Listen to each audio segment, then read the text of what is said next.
पवन भाई, बंदी छोड़ संत गुरु रामपाल जी महाराज जी की जय हो। पवन भाई सत साहेब, पवन भाई एक छोटी सी शंका है। हमने पवन भाई आपका सत्संग सुना था कल रात को। भगत से आप सत्संग कर रहे थे, उस भगत ने एक सवाल पूछा था आपसे। वो सवाल था भगत जी, जैसे कनक में हम दवाई रखते हैं और वो रखनी नहीं है हमने, पर पवन भाई हम एक जिम्मेदार के पास लगे हुए हैं, तो हमने जिम्मेदार कहता है दवाई रख दो, हमें रखनी पड़ती है। और खेत में जैसे कीड़े कीड़े मकोड़े का जो भी हम सफरा करते हैं दवाई का, वो भी हम करते हैं। तो पवन भाई थोड़ा समस्या का समाधान बताइए, क्या करना होगा हमें। बड़ी मुश्किल से परमात्मा की कृपा हुई है हम पे, कोई ऐसी भूल चूक ना हो जाए जिससे हमसे परमात्मा दूर हो जाए, कोई ऐसी गलती ना कर बैठे।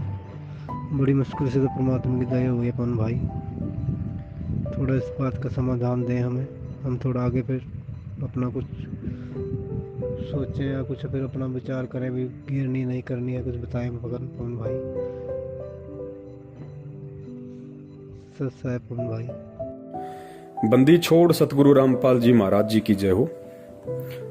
सतसाई भगत जी, देखिए बड़े भैया, आपने जो सवाल किया है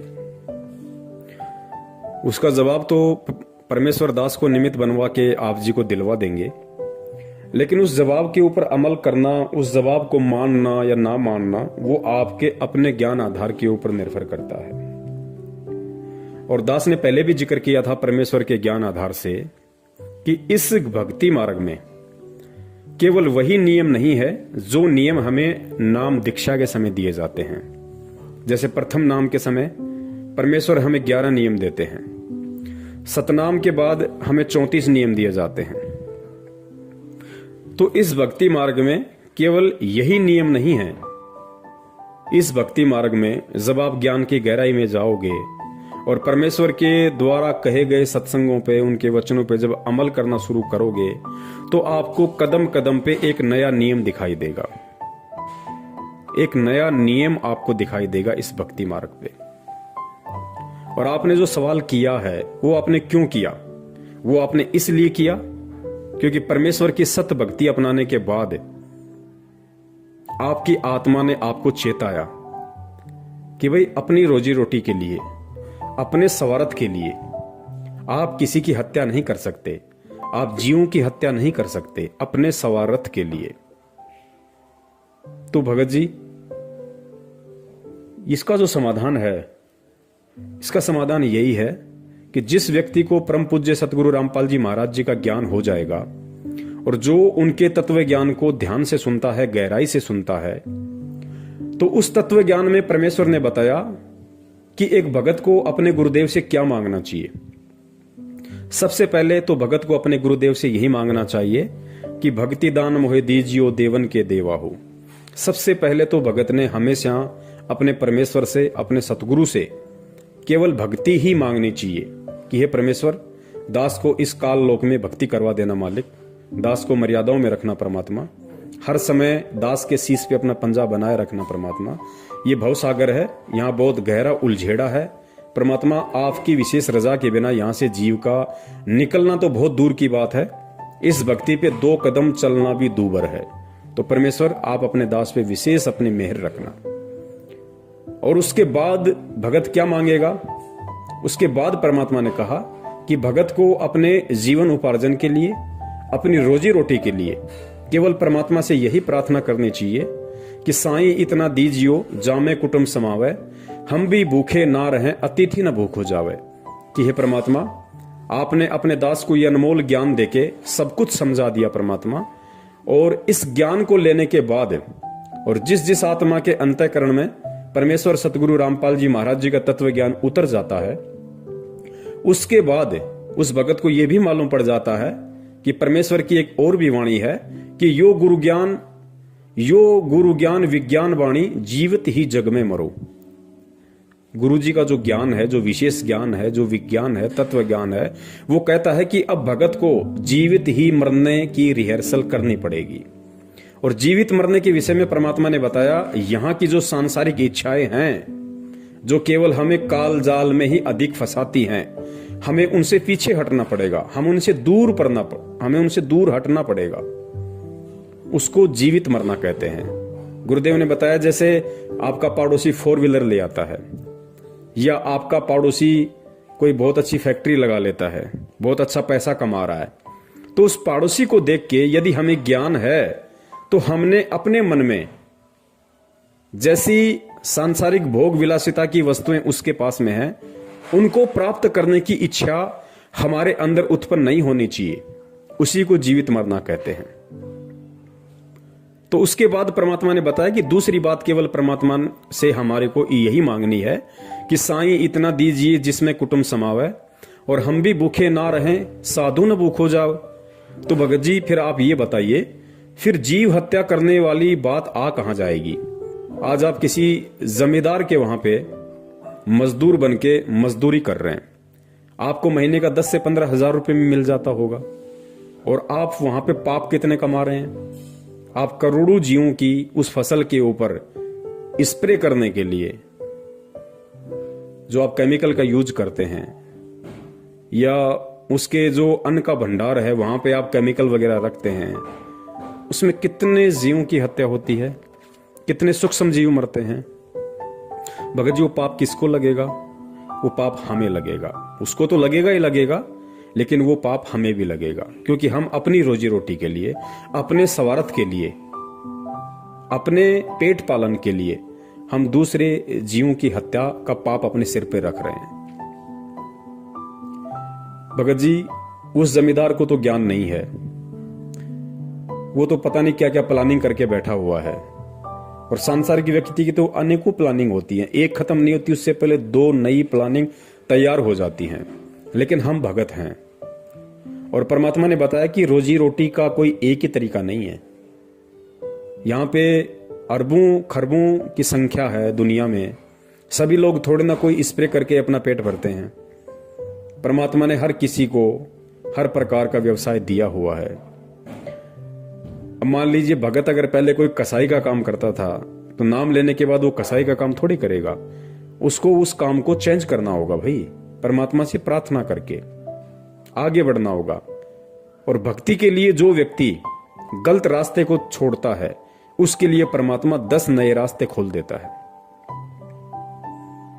तो भगत जी अब हमने जब परमेश्वर का ज्ञान हो गया, तो उसके बाद में ये जो कर्म है, जो अपनी रोजी रोटी के लिए, अपने पेट पालन के लिए जो फसल के ऊपर स्प्रे किया जाता है, ताकि कोई भी कीड़े, कोई भी जीव जंतु फसल को हानि ना करें, नुकसान ना करें, वो भगत जी पाप की श्रेणी में आता है। और देखिए परमात्मा ने इस भक्ति मार्ग में बताया कि जानबूझ की इच्छा कर मारे नहीं, और बिन इच्छा मर जाए, कहे कबीर तास का पाप नहीं लगाए। गुरुदेव ने बताया कि इस भक्ति मार्ग में आने के बाद कोई भी भगत जानबूझ के किसी को भी ना तो परेशान करेगा, ना उसकी हत्या करेगा। और अनजाने में यदि भगत से किसी की हत्या हो जाती है, तो उसका दोष भगत के ऊपर नहीं लगता।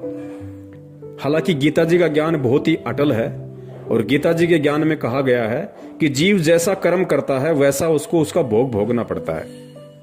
लेकिन परमेश्वर की भक्ति में आने के बाद थोड़ी सी परमात्मा हमें राहत दे देते हैं, क्योंकि हम भगत बन गए, परमेश्वर की सत भक्ति कर रहे हैं, सत मंत्रों का हम जाप कर रहे हैं। तो उसमें होता क्या है, गीता जी का जो विधान है वो सबके ऊपर समान रूप से लागू है। गीता जी में जो कह दिया वो परमेश्वर का ज्ञान है। परमेश्वर का ज्ञान चाहे जगत हो चाहे भगत हो, सबके ऊपर समान रूप से लागू है। अब गीता जी में कहा गया है कि जो जैसा करेगा वैसा अपना भोगेगा, वैसा ही अच्छा करेगा तो उसको अच्छा मिलेगा, बुरा करेगा तो उसको बुरा मिलेगा। भगत के ऊपर भी यही लागू है।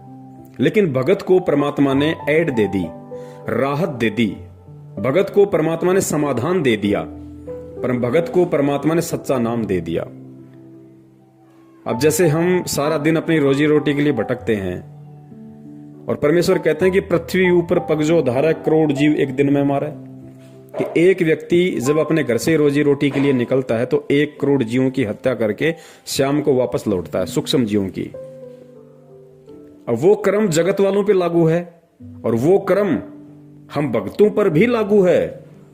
लेकिन परमात्मा ने उसके निवारण के लिए हमारे को ये राहत दे दी 2 प्रकार की। पहली रात तो ये कि रोजी रोटी के लिए जब हम कहीं जा रहे थे तो उन जीवों की हत्या करना हमारा मकसद नहीं था, तो वो अनजाने में हुए पाप हैं। इसलिए परमात्मा उन अनजाने में हुए पाप कर्मों की, हत्याओं की हमें समय याचना देता है। और उसके बाद भी यदि हमें किसी प्रकार का कोई दोष रहता है तो फिर परमात्मा ने हमारे को वो साबुन दे रखा है, पाप कर्म रूपी जो कपड़ा है उसको साफ करने के लिए फिर परमात्मा ने हमारे को सच्चा नाम दे रखा है।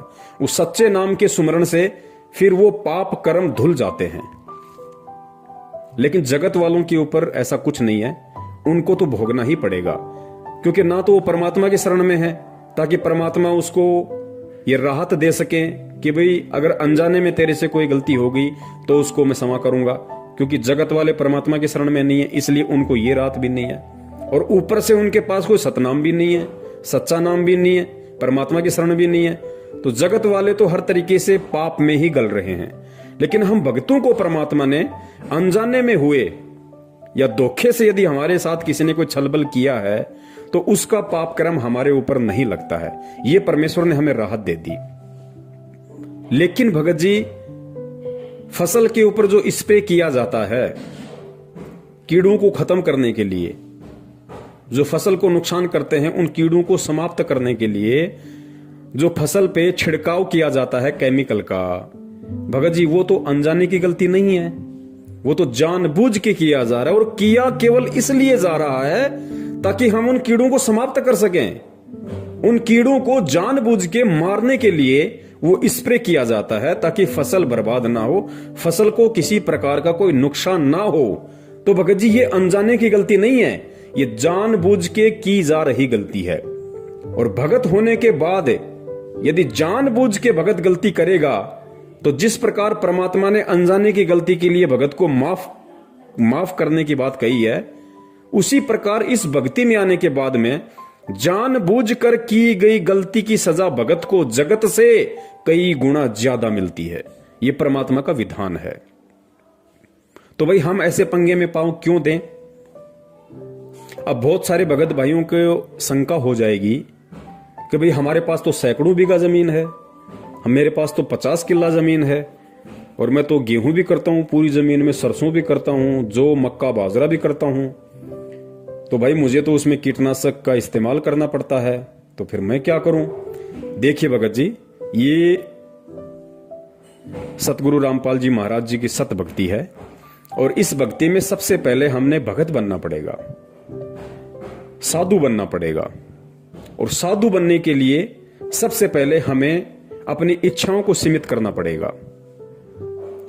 जब हम अपनी इच्छाओं को सीमित करेंगे तो भले ही मेरे पास में 50 किला जमीन हो, अगर मैंने अपनी इच्छाओं को समाप्त करना शुरू कर दिया है, अपनी फालतू की इच्छाओं को वश में करना शुरू कर दिया है, तो मुझे 50 किला जमीन में गेहूं उत्पादन करने की कोई आवश्यकता नहीं है। मुझे केवल उतना ही अन्न उत्पादन करने की आवश्यकता है जितना अन्न मेरे जीवन उपार्जन के लिए पर्याप्त है। बाकी यदि मैं अन्न उपार्जन करूंगा भगत होके तो मुझे केमिकल का स्प्रे भी करना पड़ेगा। फिर जब वो फसल पैदा होगी, उस गेहूं जो बाजरे को भंडार घर में रखने के लिए, क्योंकि ज्यादा फसल का उत्पादन वही व्यक्ति करता है जिस व्यक्ति को फसल बेचनी होती है। और बहुत सारे जो बड़े बड़े जमींदार होते हैं वो साल भर के लिए स्टॉक कर लेते हैं, और स्टॉक करेंगे तो उनको जाहिर सी बात है, उनको पता है कि भाई इसमें ये फसल बर्बाद होने की आशंका ज्यादा है, उसमें कीड़े वगैरह लगने की आशंका ज्यादा है, तो फिर वो केमिकल वगैरह का उसमें छिड़काव कर देते हैं, स्प्रे कर देते हैं, या और बहुत सारी जैसे कोई एल्ड्रिंग वगैरह आती है उसमें एल्ड्रिंग वगैरह रख देते हैं।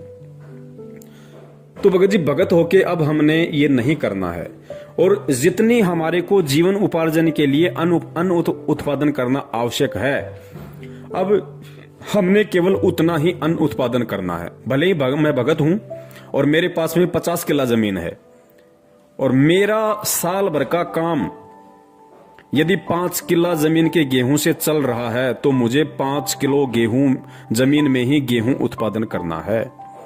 बाकी आप किसी को बटाई पे दे सकते हो, हिस्से में दे सकते हो, हिस्सेदारी में दे सकते हो, ताकि वो भी बेचारा अपने परिवार का पेट पाल ले और उसका कुछ प्रतिशत आपको भी मिल जाए। और वो आप परमेश्वर के धर्म भंडारे में लगा दो, आप परमेश्वर को दान रूप में दे दो, तो आपके ऊपर भी भार नहीं रहेगा। और जितना आपको आवश्यक है उतना आपको परमात्मा उस 5 किले जमीन में दे देगा। वरना आप ज्यादा उत्पादन करोगे, ज्यादा उत्पादन करने के लिए फिर आपको सारी व्यवस्था करनी पड़ेगी, जो केवल हमें पाप का ही भागी बनाएगी। और दूसरी बात भगत जी, अब हम परमात्मा के भगत हैं, परमात्मा के बच्चे हैं, और अब भी यदि हम इन चीजों की इच्छा लेके यदि हम इस तरीके से संचय करेंगे तो भगत जी फिर हम कहीं ना कहीं हम परमात्मा की मर्यादाओं से दूर हैं। हम अभी भगवान को और भक्ति को नहीं समझ पाए हैं। वरना गुरुदेव ने कबीर सागर का सरलार्थ पेज नंबर 83, पेज नंबर 83 को आप ध्यान से पढ़ना भगत जी, क्योंकि ये कमी हमारी सत्संगों को ना सुनने की है। पेज नंबर 83 पे काल ने परमात्मा को कहा था, काल ने कहा कि उस समय से पहले, यानी जब परमेश्वर ने काल को कहा कि भाई तू कितनी ही जोर लगा लेना, तू कितनी ही ताकत लगा लेना, कलयुग की बिचली पीढ़ी में मैं जाऊंगा, अपने बच्चों को सतज्ञान दूंगा, सत भक्ति दूंगा और उनको समझा बुझाकर अपने निज लोक सतलोक लेकर जाऊंगा। तो काल ने परमात्मा से फिर क्या कहा? काल ने कहा कि उस समय से पहले मैं पूरी पृथ्वी के ऊपर शास्त्र विधि त्याग कर मनमाना आचरण करवाकर शास्त्र विरुद्ध ज्ञान बताकर झूठे नाम तथा गलत साधना से अभ्यस्त कर दूंगा। जब 13वां अंश आकर सत्य कबीर पंथ चलाएगा, उसकी बात पर कोई विश्वास नहीं करेगा, उल्टे उसके साथ झगड़ा करेंगे। कबीर जी को पता था कि जब कलयुग के 5505 वर्ष पूरे होंगे सन 1997 में, तब शिक्षा की क्रांति लाई जाएगी, सर्व मानव अक्षर ज्ञान युक्त किया जाएगा। उस समय मेरा दास सर्व धार्मिक ग्रंथों को ठीक से समझकर मानव समाज के रूबरू करेगा। सर्व परमाणु को आंखों देखकर शिक्षित मानव सत्य से परिचित होकर तुरंत मेरे 13वें पंथ में दीक्षा लेगा और पूरा विश्व मेरे द्वारा बताई गई भक्ति विधि तथा तत्व ज्ञान को हृदय से स्वीकार करके भक्ति करेगा। उस समय पुनः सतयुग जैसा वातावरण होगा। अब पुण्यात्माओं आगे ध्यान से पढ़ना, आगे ध्यान से पढ़ना। परमेश्वर ने कहा कि जब 13वें पंथ में मेरे से कोई भी आत्मा नाम दीक्षित होगी, अर्थात जब से परमात्मा सन 1994 से नाम दीक्षा दे रहे हैं, जब से 13वां पंथ चला है सन 1994 से, उसके बाद सतगुरु रामपाल जी महाराज जी से जो भी भगत भाई बहन नाम दीक्षित होंगे और 13वें पंथ में आ जाएंगे, उनकी शरण ग्रहण कर लेंगे, उसके बाद उस भगत के लिए परमात्मा ने क्या बताया कि वो कैसे भगत होंगे, कैसा उनका रहन सहन होगा। देखिए ध्यान से पढ़िए। आपसी राग द्वेष, चोरी जारी, लूट ठगी कोई नहीं करेगा। परमात्मा कहते हैं कि 13वें पंथ में आने के बाद, अर्थात सतगुरु रामपाल जी महाराज जी से नाम दीक्षा लेने के बाद क्या होगा? कोई भी भगत आपसी राग द्वेष नहीं करेगा, चोरी जारी नहीं करेगा, लूट ठगी कोई नहीं करेगा, कोई धन संग्रह नहीं करेगा। पुण्यात्मा ध्यान से पढ़ना एक एक शब्द को। कोई भी धन संग्रह नहीं करेगा, भक्ति को अधिक महत्व दिया जाएगा। जैसे उस समय उस व्यक्ति को महान माना जा रहा होगा, कौन से समय? सन 1994 से पहले या सन 1994 के बाद जो व्यक्ति सतगुरु की शरण से दूर होगा, उन व्यक्तियों के विषय में कहा जा रहा है, उनको क्या माना जाएगा? जैसे उस समय उस व्यक्ति को महान माना जा रहा होगा जिसके पास अधिक धन होगा, बड़ा व्यवसाय होगा, बड़ी बड़ी कोठियां बना रखी होंगी। परंतु 13वें पंथ के प्रारंभ होने के पश्चात, अर्थात सन 1994 में सतगुरु रामपाल जी महाराज जी से नाम दीक्षा लेने के बाद, परंतु 13वें पंथ के प्रारंभ होने के पश्चात उन व्यक्तियों को मूर्ख माना जाएगा। पुण्यात्माओं ध्यान से सुनना इस बात को कि सन 1994 के बाद, अर्थात सतगुरु रामपाल जी महाराज जी से नाम दीक्षा लेने के बाद, उनके इस सत कबीर पंथ से में दीक्षित होने के बाद, इस सत कबीर पंथ रूपी यूनिवर्सिटी में एडमिशन लेने के बाद किस व्यक्ति को, किस भगत को मूर्ख माना जाएगा? परंतु 13वें पंथ के प्रारंभ होने के पश्चात उन व्यक्तियों को मूर्ख माना जाएगा, और जो भक्ति करेंगे गुरुजी क्या कह रहे हैं कि 13वें पंथ के प्रारंभ होने के बाद उन सभी व्यक्तियों को मूर्ख माना जाएगा। जो व्यक्ति आज जैसे हम समाज में देख रहे हैं कि बहुत बड़ा पैसे वाला है, जिसके पास बड़ी बड़ी कोठी हैं, कारें हैं, बहुत बड़ा जमींदार है, पैसे वाला है, आज उनको महान माना जाता है। अज्ञानता के चलते उनका सम्मान किया जाता है। तो परमात्मा यह कह रहे हैं कि 13वें पंथ से पहले तो इन व्यक्तियों को महान माना जाएगा, परंतु 13वें पंथ के प्रारंभ होने के पश्चात उन व्यक्तियों को मूर्ख माना जाएगा।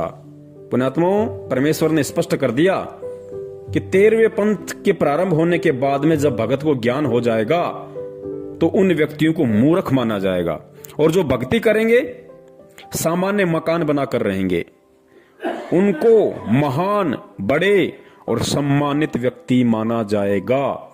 अर्थात आने वाले समय में केवल उसी भगत को आदर सम्मान की दृष्टि से देखा जाएगा और वही व्यक्ति महान माना जाएगा, बड़ा माना जाएगा, जो व्यक्ति सामान्य मकान बनाकर रहेगा, सामान्य तरीके से अपनी रोजी रोटी के लिए अपना काम धंधा करेगा, ना कोई बड़ी कोठी बनाएगा, ना कोई बड़े बड़े 4 व्हीलर गाड़ियां लेके आएगा दिखावे के लिए। आवश्यकता अनुसार तो कुछ भी हो, लेकिन दिखावे के लिए आवश्यकता से अधिक यदि संग्रह करेगा, गुरुदेव कहते हैं उसको मूर्ख माना जाएगा। और जो भगत साधारण तरीके से चलेगा, सामान्य मकान बना के रहेगा, उसको महान, बड़ा और सम्मानित व्यक्ति माना जाएगा। तो पुण्यात्माओं, अब आप बता दीजिए, क्योंकि ज्यादा अनाज वही व्यक्ति, वही भगत पैदा करेगा जो उसको मार्केट में बेचना चाहेगा, और मार्केट में वो भगत उसको उसी समय बेचेगा जब उसका दाम मार्केट में बढ़ जाएगा। जब मार्केट में उस अनाज की डिमांड बढ़ जाएगी और उसका पैसा ऊंचा होगा, तभी वो भगत या व्यक्ति अपने भंडार घर से उस जमा किए गए अनाज को मंडी में लेके जाएगा, अनाज मंडी में लेके जाएगा। तो भाई फिर वो भगत कहां हुआ? फिर वो भगत कहां हुआ? फिर उसको कितने पाप कर्म अपने सिर पर लादने पड़ेंगे? फिर वो परमात्मा की वाणी पे कहां चला?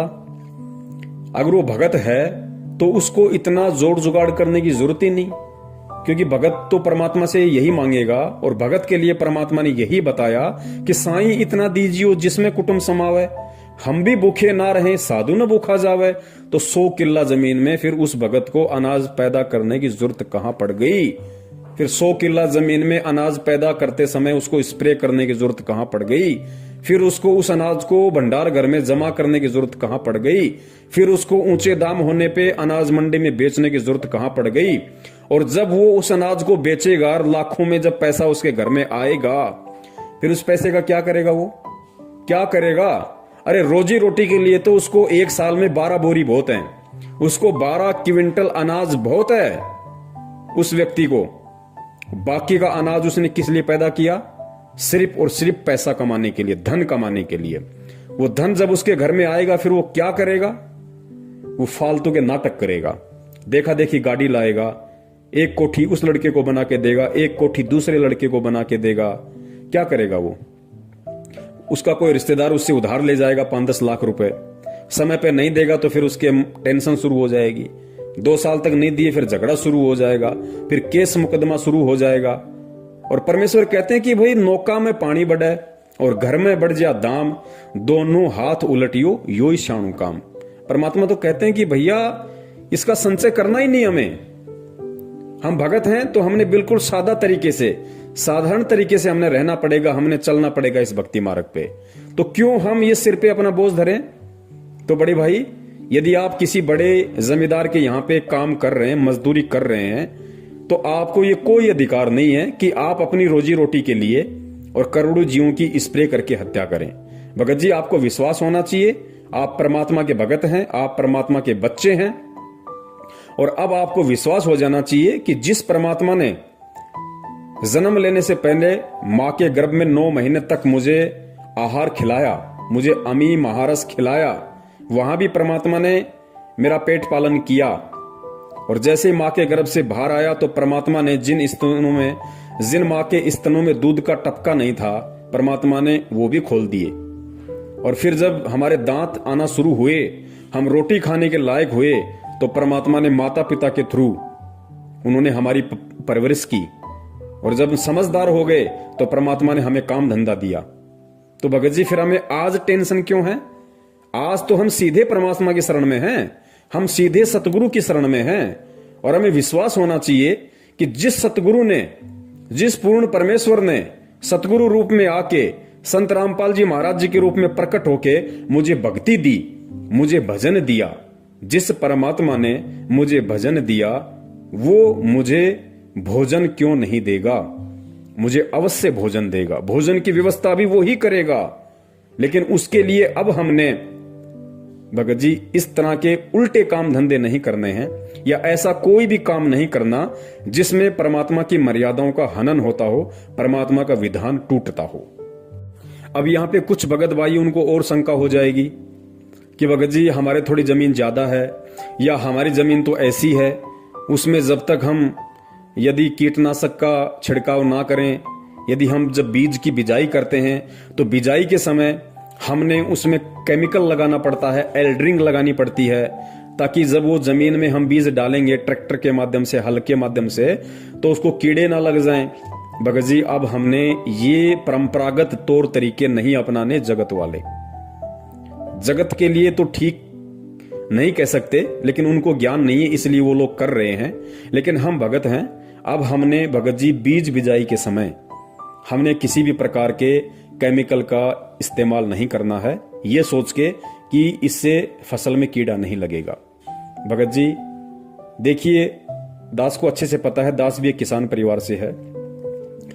जब हमारे माता पिता खेत में बिजाई वगैरह करते थे बीज की ट्रैक्टर के माध्यम से, तो वो क्या करते थे कि जैसे बीज लेके आए महंगा, और फिर साथ में एक 100 ग्राम की एक एल्ड्रिंग बोला करते थे उसको, एक केमिकल का डब्बा लाते थे, उसको छुपा के रखते थे किसी बच्चे के हाथ न लग जाए, क्योंकि जहर होता है।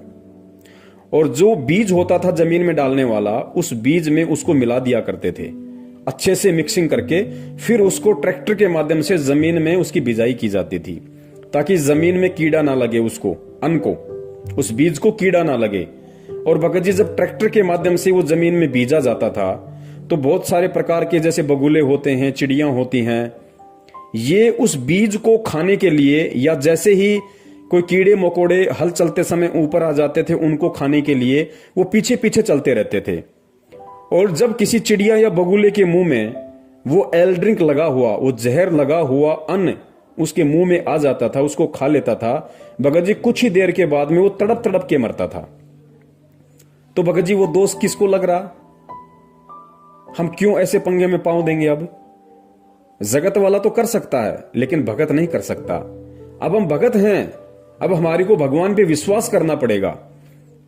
पहले क्या होता था, जब बिजाई का समय होता था और जिस दिन कोई भी किसान अपने खेत में बिजाई करके वापस आता था, उस दिन एक छोटा सा त्योहार सा मनाया जाता था। उस घर में कुछ मीठा बनता था, कोई खीर बनाता था, कोई हलवा बनाता था, कुछ भी वो लोग बनाया करते थे, ताकि हमारी जो बिजाई है वो ठीक ठाक हो। भगत जी अब भी हमने वही करना है, लेकिन थोड़ा सा तरीका चेंज कर देना है। आज जब भी हम, कोई भी किसान भाई है, अपने खेत में जब वो बिजाई के लिए जाता है, तो उसने किसी भी प्रकार के एल्ड्रिंग का और केमिकल का प्रयोग बिल्कुल नहीं करना है। ये जीव हत्या में आएगा, ये हमको दोष लगेगा। जब तक नहीं पता था हम कर रहे थे, वो एक बात अलग थी, लेकिन भगत जी अब हम ये नहीं कर सकते। अब हम उस तरीके को चेंज करेंगे, क्योंकि हम सतगुरु की शरण में हैं और धरती पे भगवान है। क्या नहीं कर देगा परमात्मा? जब उस परमात्मा ने धना भगत के, और इतना बता दिया परमात्मा ने कि धना भगत ने एक दिखावे के लिए और कंकर पत्थर इकट्ठे करके और खेत में बीज दिए, और परमात्मा ने उस कंकर पत्थर से तुम्बे खड़े कर दिए, और तुम्बों के अंदर, जो कि अविश्वसनीय, कोई नहीं कर सकता, दुनिया की कोई साइंस नहीं कर सकती, परमात्मा ने उन तुम्बों के अंदर ज्वार पैदा कर दी, अन्न पैदा कर दिया। भगत जी आज भी तो वही परमात्मा धरती पे है, और विश्वास तो हमें धना भगत से ज्यादा होना चाहिए, क्योंकि धना भगत तो उस समय परमात्मा की शरण में भी नहीं था। उसके तो पिछले जन्म के कोई भक्ति पुण्य संस्कार थे, जिस आधार से परमात्मा ने उसके कंकर को ज्वार बना दिया। और आज हम तो डायरेक्ट सतगुरु की शरण में हैं, उस भगवान की शरण में हैं। आज क्या वो परमात्मा बिना केमिकल के हमारी फसल को नहीं उपजा देगा? लेकिन भगत जी हमें विश्वास नहीं है। अब जो मेरे किसान भाई हैं, जो भगत भाई हैं, जो किसान है, अब वो तरीका चेंज कर दें और भगवान पे विश्वास करना शुरू करें। फिर कब करेंगे भाई? आप जब भी अपने खेत में बिजाई के लिए जाओ, भगत जी, अपने घर पे आपने जो दरबार बना रखा है परमात्मा का, भगत जी उस बीज को वहां रखो, मालिक के वहां दरबार पे, परमात्मा के चरणों में रखो उस बीज को नीचे दरबार के, और परमेश्वर से अरदास करो कि हे परमपिता परमेश्वर, आपका दास आपके ज्ञान आधार पे चलते हुए, परमात्मा मैं जीव हूं, मैं नादान हूं, हालांकि मुझे इतना विश्वास नहीं है क्योंकि वर्षों से मैं इसी विधि से ये जहर लगा लगा के जमीन में बीज डाल रहा हूं। लेकिन परमात्मा अब मुझे आपके विधान का पता चल रहा है और मैं आप पे विश्वास करते हुए मेरे परमपिता परमात्मा, अब आपका दास खेत में बिजाई के लिए जा रहा है और परमात्मा आपका दास आपके चरण कमलों में ज्योति हवन का संकल्प करता है। परमेश्वर अपने दास के इस ज्योति हवन को स्वीकार करें और परमात्मा आप जी दया करना, आपके दास की जीवन उपार्जन के लिए इतना अन्न हो जाए परमात्मा, जिससे दास का जो परिवार है उसका पेट पालन हो जाए और आपकी भक्ति में किसी भी प्रकार की कोई बाधा उत्पन्न ना हो। और परमात्मा मैं अब उन परंपरागत तौर तरीकों को, उन दुनिया वालों की देखा देखी अब मैं जीव हत्या नहीं कर सकता। मैं अच्छी फसल की पैदावार के लिए या इस बीज में किसी प्रकार का कोई कीड़ा ना लगे उसके लिए परमात्मा मैं अब बिल्कुल भी केमिकल का इस्तेमाल नहीं करूंगा। मैं बिल्कुल भी जीव हत्या का जो पाप लगता है मैं उसका दोषी नहीं बनना चाहता। परमात्मा दास की ज्योति को स्वीकार करें और परमात्मा जैसी आपकी इच्छा होगी, आपका दास आपके भरोसे परमात्मा बीज बिजाई के लिए जा रहा है। पुण्यात्मा आप विश्वास तो करके देखो परमात्मा पे, धरती पे भगवान है और आप तो भगवान की शरण में हो डायरेक्ट। परमात्मा क्या से क्या नहीं कर देगा। जब बिना परमात्मा की शरण के धना भगत के कंकर को परमात्मा ने तुम्बा बना के ज्वार पैदा कर दी, तो क्या तुम्हारे खेत में परमात्मा कुछ नहीं कर देगा? लेकिन हमें धना भगत के उतना विश्वास नहीं है। और परमात्मा कहते हैं, कहे कबीर सुनो बे साधो, मैं तो हूं विश्वास में। तो पुण्यात्माओं हमने विश्वास करना पड़ेगा। भगवान धरती पे है, हमने ये अपनी अंतरात्मा से, अपने हृदय से इस बात को स्वीकार करना पड़ेगा कि फिर परमात्मा क्या से क्या नहीं कर सकता। परमात्मा कुछ भी कर देगा क्योंकि वो कुछ भी करने में समर्थ है। पुण्यात्माओं ये परिवार हमारा नहीं है। इस परिवार के पेट पालन की चिंता हमें नहीं होनी चाहिए कि फसल नहीं होगी तो क्या होगा, कहां से लाऊंगा, कैसे खिलाऊंगा। पुण्यात्मा गुरुदेव ने बताया कि तुम एक मजदूर बनके इन बच्चों की देखभाल करो, सेवा करो। ये बच्चे मेरे हैं, ये मेरी आत्माएं हैं, ये तेरा बेटा बेटी नहीं है, ये मेरा बेटा बेटी, और तू भी मेरा बेटा है। तू केवल मजदूरी कर एक सेवा के तौर पे, बाकी काम मेरा है। अरे जो परमात्मा तीनों लोकों में प्रवेश करके सभी जीव आत्माओं का धारण पोषण कर रहा है, पुण्यात्माओं जब हम उसकी डायरेक्ट शरण में हैं तो क्या हमारी नहीं करेगा? परमात्मा कहते हैं, पो पाटी पगड़ा भया और जागी जिया जून, और सब काहू को देत है वो चौथ समाना चून। अरे हम तो इतनी मेहनत करके, इतनी हत्या का दोष अपने सिर पे रख के हम लोग खेत में बिजाई करने जाते हैं, इतनी मेहनत करते हैं, इतना सब कुछ करते हैं, देखभाल करते हैं, और खाते क्या है? 2 रोटी सुबह 2 रोटी शाम को। और वो हाथी, पुण्यात्मा विचार करो वो क्या करता है? उसने कब खेत में फसल बोई? और जितना एक आदमी 1 महीने में नहीं खाता होगा उतना तो हाथी 1 दिन में खा जाता है। उसका भी तो परमात्मा पेट भर रहा है रोजाना। तो भाई हमें विश्वास करना पड़ेगा भगवान पे, फिर देखना परमात्मा का खेल। और फिर जो भगत होगा वो केवल इतना ही अन्न उत्पादन करेगा जितना उसके परिवार की, उसके कुटुंब की आवश्यकता होगी, और आवश्यकता के अनुसार करेगा तो उसको भंडार करने की जरूरत ही नहीं।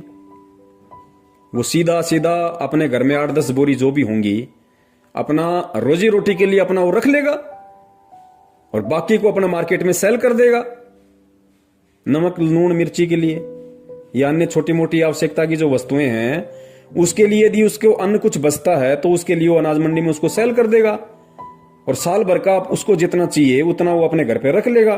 तो साल भर में अनाज का कुछ खराब होता नहीं है। तो हम उस पाप से भी बच गए और परमात्मा की वाणी पे भी हम चल गए कि साईं इतना दीजिए जिसमें कुटुंब समाव, हम भी भूखे ना रहे अतीत न भूख हो जाए। तो ये तो था हमारे किसान भाइयों के लिए। और बाकी मेरे जैसे जो भाई बहन हैं जो अपना रोज खाते हैं, रोज कमाते हैं, उनको तो किसी प्रकार की दिक्कत ही नहीं है, ना उनको जमा करना, क्योंकि आटे का 5 या 10 किलो का एक कट्टा आता है, अपना ले आओ, 5 दिन में खत्म, फिर दूसरा ले आओ। तो हमें तो किसी प्रकार की दिक्कत ही नहीं है।